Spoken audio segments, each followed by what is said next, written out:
Welcome back, everyone. If you've been watching our series on how to get started overlanding, you've already heard our advice on choosing a vehicle, doing modifications to it, Or not. and choosing a tent or other shelter. Now you need a way to cook or at least heat up a meal. In this video, we're going to talk about at least 10 ways of doing just that, much of which we have extensive experience in using. We'll detail how they work, pros and cons, and our personal opinion on each. We're also going to talk about 3 ways you can bake while camping. Watch this before falling for all the overland hype, advertising, and terrible advice that's out there. This series of videos we're producing is to help you navigate through all the BS and snobbery about overlanding. We'll be adding new episodes often, so be sure to subscribe and click the bell to be notified when we do upload one. Let's start with the simplest and head towards the most complex. The classic fire grate. You can't get much simpler than this.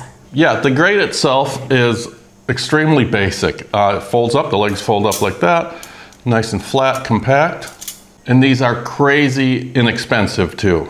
This one is pretty small, maybe a little too small for, say, a family of 4, but there are larger ones available. Now, you could also just take the grate off your grill at home. The problem with this is then you'll have to get some rocks on the side to prop it up over the fire, but usually that's not a big deal. Another option is something like this. Just like this one, it folds down flat too. This has become our go-to grill when we're out camping. It's always in the back of our 4Runner. We often camp in spots where nobody's been before, so there's no fire ring. Instead of leaving a burn mark on the ground, we build a campfire in it. The major drawback of using any one of these is that you have to build a fire. What if it's been raining for a week and all the wood is wet? Or you're in the desert or the open prairie and firewood isn't easily foraged. These aren't practical as a primary method of cooking. But meats always taste best over an open fire. Okay, so I'm not sure how this one made the list. A beer can alcohol stove. I love this. A friend of ours made this for us. And he almost set the hotel room on fire. Yeah. Be careful if you use these. There are hundreds of videos showing how these are made if you're interested. This one is made out of a can that had a tapered top with the screw-on lid. You simply pour in a little alcohol, and then there's holes inside here that let the alcohol get in between the 2 layers, and then the fumes come out these little holes along the side. This is on the extreme end of lightweight and compact. This is perfect for, say, motorcycle travel. And if it accidentally gets smashed, all you do is drink another beer and make a new one. For heating water or making coffee, they're great. Unfortunately, there's no way to dial the flame up and down. You're kind of stuck at where it is. And they can be a little dangerous due to the fact that the alcohol flame is invisible during daylight and it makes no noise when it's lit. This was the very first stove we used when we started backpacking 35 years ago. It uses Sterno. Like the small cans that caterers use to heat food, they were very popular back in the 70s and 80s. Yeah, it folds down flat and is relatively lightweight. Like Mary said, it uses those little cans that's filled, what it is, it's filled with this alcohol that's in kind of a jelly. I wish we had one to show you, but I think you know what we mean. Anyways, we don't recommend these. There's no way to regulate the flame, and if the lid isn't on the can securely, it could leak all over in your pack or in the back of your vehicle. There are much better ways to cook than this thing. I'm really surprised that we still have it. Pack rat. Next up is a compact butane stove marketed towards backpacking. After our Sterno stove, this was our second one. It's over 30 years old and still works perfectly, probably due to its extremely simple design.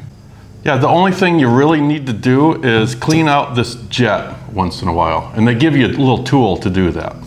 And it folds down small enough to where it'll fit in one of our pots.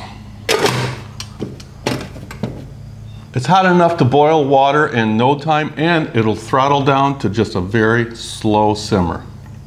By the way, we'll put links to most of this stuff down in the video description. This one is made by the company MSR. I think they've changed things over the years. Like Mary said, this is over 30 years old. I think they changed it a little bit, but not much. One of the downsides on this is the butane canisters are relatively easy to find, but they can be a little pricey and they're not refillable. Now, I do prefer this type where the butane cylinder is separate from the stove instead of being right underneath it. I'm always a little leery of the fuel canister getting a little too hot if it's right underneath the stove. But I guess they work. It can be a little tipsy on uneven ground, but we do have this base that we can put on the bottom, and that helps a lot. This is a fantastic choice if you're limited on space, your needs are really simple, or you just want to use it also for your backpacking adventures. This is a true classic and makes a good backup in case something goes wrong with our regular stove. Yeah, it's always in the drawer system in the back of the 4Runner. Next up is the good old single burner propane stove. This is a staple in the camping world. Now, as you can probably tell, this one is brand new. Our old one that we've had for, I don't know, 20, 25 years or whatever, I've been using out here in the shop for steaming wood and heating up varnishes and stuff, and it was pretty trash. I pulled it off the shelf for this video. It was full of cobwebs and it was all rusty. All the plating had burned off of it. So we got a new one. They're really cheap. I think this was like 35 bucks. I mean, the canister does not come with it. It's just a top unit and the base. But these canisters, you can buy at any hardware store, home improvement store, just about anywhere. This is the Coleman brand. Coleman has been making stoves for a long time. My family was really big into camping growing up, and my parents' go-to stove was always a Coleman 2-burner. The family tradition continues. This is our go-to stove and the one we recommend the most. A Coleman 2-burner stove, just like Mom and Dad's, but ours is powered by propane instead of white gas like theirs. Because of this bottom in here, it's really easy to clean, has the windscreens, and the flame control is fantastic. And it's light and compact. Yeah.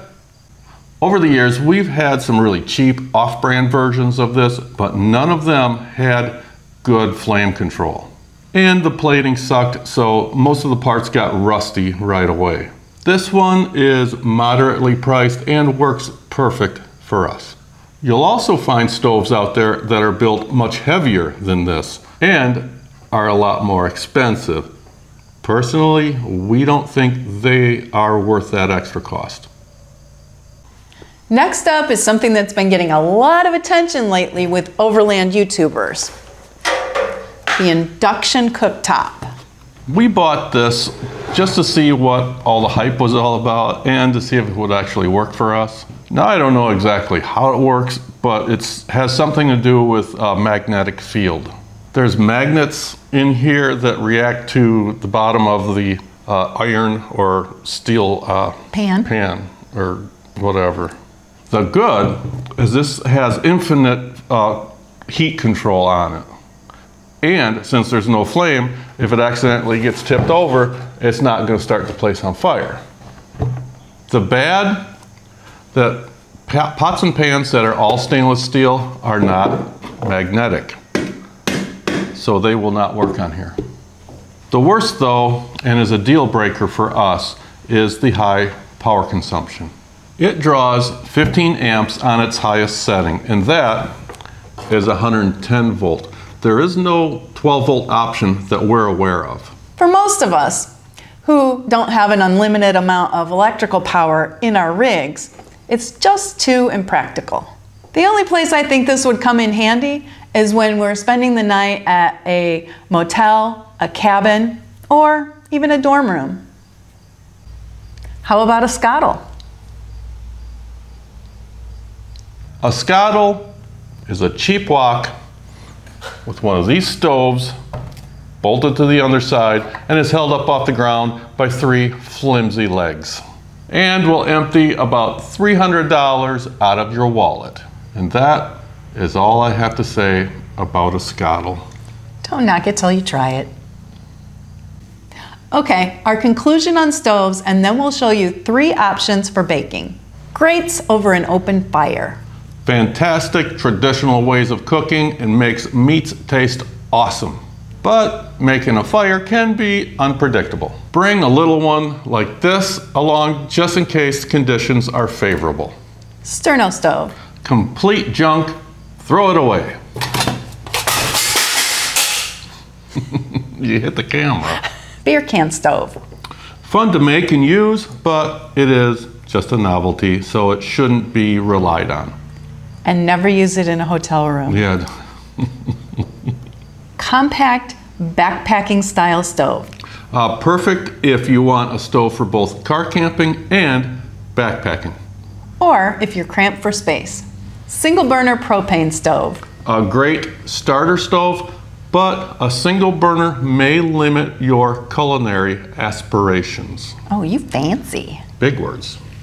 Double burner propane stove. Clearly the most practical for most people. And this gets the Wanderlust Overland 2 thumbs up. Induction cooktop. Cool technology, but very impractical due to its high power consumption. Maybe someday it'll be a player though. Now, 3 methods of baking. Actually, I added another one, now there's 4. First, the classic Dutch oven. These have almost a cult following. There's so much you can do with one of these. You can use it as a frying pan. You can suspend it over a fire.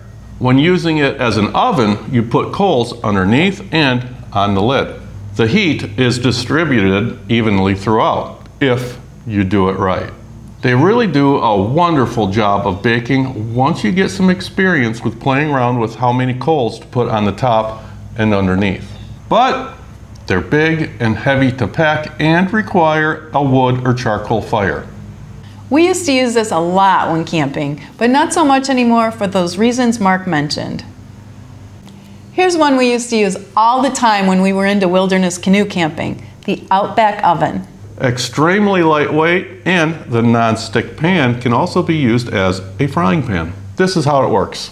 You've got your handy dandy little stove, and take this supplied scorch plate, put that over the top, and this will direct most of the heat up around the sides of the pan and up on the top and keep it away from the bottom so stuff doesn't burn.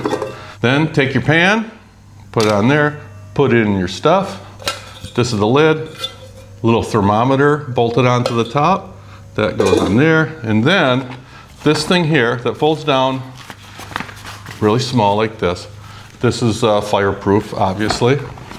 And that goes over the whole top, like that. The downside to baking in one of these is they are dead serious about the burn designation on the thermometer on top. You'll have to have a stove that you can throttle down to just barely a flame. Also, it's a bit awkward to check your food. You have to pull this off and hopefully you won't slide the whole pan on the ground. But it definitely bakes really well. It does, it works great. Just be careful you don't tip it over. Our favorite way of baking when out traveling is the humble reflector oven. This one was made by our friend Old Scout.